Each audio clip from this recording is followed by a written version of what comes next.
Мен Сапаров Мансур, сол Караөзек районы, Досынзар АПЖ-сының тұрғынымын.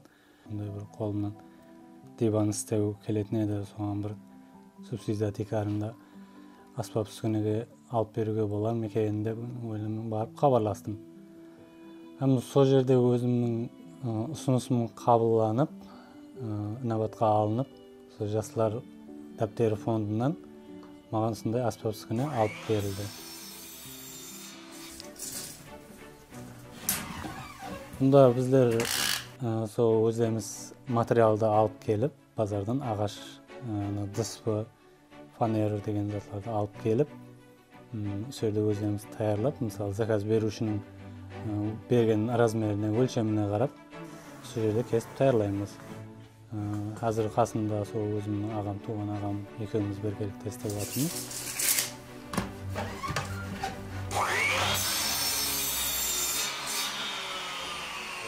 Бұлардың механизмлері біздерде қымбат Нөкіс қаласында жоқ екен. Өзім сол Қарезм уәлаятынан өзім барып алып келдім. Механизмлерін бұл жақтан табылмаған үшін. Орташа бір диванға, стандарт диванға 2,5 миллион, 3 миллионға шамалас қаржы шығады менен. Енді оны қолақсын қосып істейтін қолақымызды қоссақ, бір 400 мың яки 300 мың қосымыз мүмкін өзіміз. Пайдамыз сол үстіндегі. Қазақстан Республикасында көп уақыттан бері сол диван несін істеп кетіріп едім. Сол ауылда да неге істеуге болмайды деген ойменен сол аймағымыздағы сол жастар жетекшісіне хабарласып, сол аспап үскенелерді алып беруде көп үлкен жәрдемім болды. Субсидия текарында ешқандай төлемі жоқ.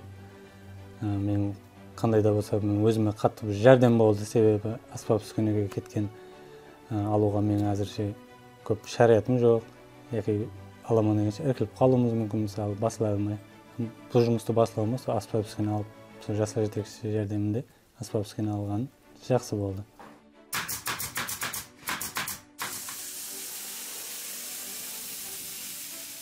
Тоқалесте осы жұмысымның арқасынан өз қожалығыма, семьяма жәрдемім тегіп, дарамат тауысам, алсам деген ойдамын. Жастар дәптері, имканиятлар дәптері.